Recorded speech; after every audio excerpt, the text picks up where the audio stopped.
की पहली ख्वाहिश होती है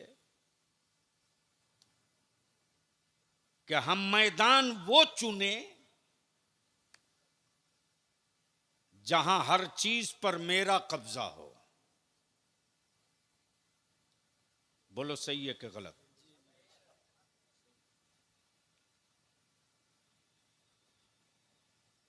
यानी लड़ने वाला हमेशा इस बात पे नजर रखता है कि हम उस मैदान में जाएं जिस मैदान का पानी मेरे कब्जे में हो, मौसम मेरे मुआफिक हो,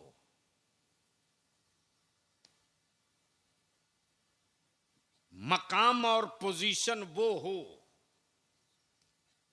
जहां से हम भारी पड़ सकें, न आने सामान आने की रुकावट हो, न रसद और पानी पर किसी का कब्जा हो, नुकसान कम हो, जंग जीत जाए। यही है ना? बिल्कुल जहन को क्लियर रखेंगे तो गुफ्तगू समझ में आएगी।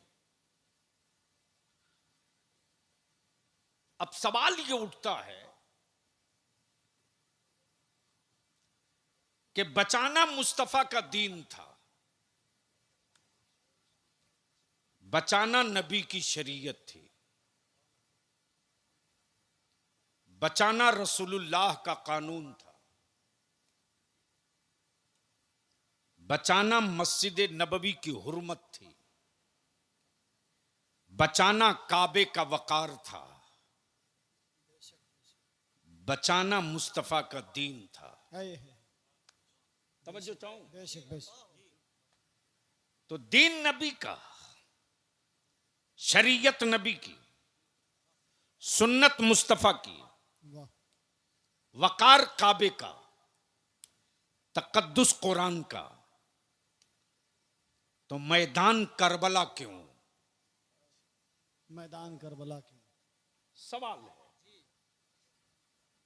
हाजी साहब।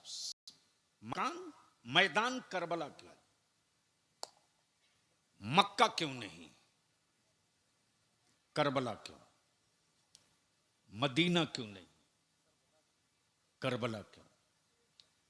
अरफात क्यों नहीं? करबला क्यों? मुजदलफा क्यों नहीं? करबला क्यों? बदर क्यों नहीं? करबला क्यों? ओहद क्यों नहीं? करबला क्यों? बाबा मौला अली का खैबर क्यों नहीं? करबला क्यों? करबला क्यों? जलसे रोज सुने हो, तकरीर आज सुन लो, क्या कहने, लेकिन मोहब्बत से बोल दो। सुभान अल्लाह, धक्का ना देना पड़े, मोहब्बत से बोल लो। सुभान अल्लाह। तवज्जो चाहूं, मैं क्या कह रहा था? करबला क्यों? बस भाई बहुत शॉर्ट में एक छोटी सी तमहीद के साथ समझा दूं कि करबला क्यों। हुसैन अगर मक्के में उतरते तो नबी कौनैन की शरीयत यहां भी घायल होती, इसलिए कि रसूल करीम ने हरम में खून गिराना हराम करार दिया। हाजी साहब अभी हज से लौटे हैं, गलती से कोई हाजी अगर हरम में अपने सर का जू मार दे, खटमल मार दे, बलिया भी साफ लफ्जों में कहता है, पूरी दुनिया के मजाहिब के मुकाबले में इस्लाम क्यों सबसे अछूता और अनोखा है, जिसे हम हरम कहते हैं, उस हरम में खून गिराना मेरे आका करीम ने हराम करार दिया। बचाना नबी की सुन्नत और शरीयत है, बचाना मुस्तफा का दीन है। हुसैन मक्का क्यों नहीं? करबला क्यों? नाना का मदीना क्यों नहीं? करबला क्यों? बाबा मौला अली का खैबर क्यों नहीं? करबला क्यों? तवज्जो चाहूं, बोलेंगे तो बोल दूंगा। मोहब्बत से सुभान अल्लाह, सुभान अल्लाह। सुभान अल्लाह, सुभान अल्लाह। नाना का मदीना क्यों नहीं, करबला क्यों? जवाब मिलेगा, इमारत जितनी ऊंची हो, मिट्टी भी उतनी मजबूत हो। इमारत जितनी बुलंद हो, मिट्टी भी उतने ही मुस्तहकम हो। तो इस्लाम से ऊंची दुनिया में कोई इमारत नहीं होगी, तो करबला से मजबूत धरती पर कोई मिट्टी भी नहीं हो।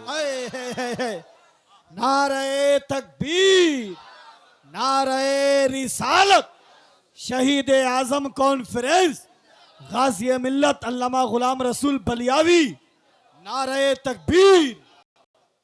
और अगर आप मुसलमान हो, अपने दिमाग से ये बात निकाल दो कि सिर्फ तुम मेरे इमाम हुसैन से मोहब्बत करते हो। अपने ज़हन दिमाग से ये बात निकाल दो। अरे दुनिया में जहां दिल रखने वाले लोग हैं, हर दिल में मेरे हुसैन बसा करते हैं, कयाम किया। वरना आप ही बता दो, मुल्क नेपाल है, वतन भारत है, सरजमीन श्रीलंका है, वादी अमेरिका है, मुल्क ऑस्ट्रेलिया है। दुनिया में वो कौन सी जगह है जहां मेरे हुसैन के नाम की महफिल न सजाई जा रही हो? सुभान अल्लाह। तवज्जो चाहूं, अब जहन को यही रोक लीजिए, करबला क्यों? शायद आपके जहन में पूरी बात उतार सकूं। करबला क्यों? बड़ी खूबसूरत जगह है समस्तीपुर। बागमती है ना समस्तीपुर में, गंडक, बूढ़ी गंडक के किनारे स्टेशन से पूरब तरफ बड़ी खूबसूरत इलाका, हरियाली भी है, सब्जा भी है, पानी भी है, पॉल्यूशन मुक्त एरिया है। मैंने मोहतरम फिरदौस रजवी साहब से कहा, बड़ा खूबसूरत इलाका दिख रहा, 1-2 कट्ठा जमीन लेकर यहीं मकान बना लीजिए। इन्होंने मुस्कुराकर जवाब दिया, फ्री में भी जमीन मिलेगी तो लेकर घर नहीं बनाऊंगा। तवज्जो चाहूं, मैंने कहा ताजपुर की मिट्टी सोने की है, यहां की मिट्टी मिट्टी है। इन्होंने जवाब दिया कि मिट्टी तो सेम देखने में लग रही है, लेकिन यहां की मिट्टी पिलर और छत का वजन नहीं बर्दाश्त कर सकेगी। जहन को हाजिर कीजिए, यहां की मिट्टी पिलर और छत का वजन नहीं बर्दाश्त कर सकेगी। इसलिए इमारत की बुलंदी के एतबार से मिट्टी का इंतखाब होना चाहिए। बेशक। कहीं भी हुकूमत की तरफ से पुल बने, पुलिया बने,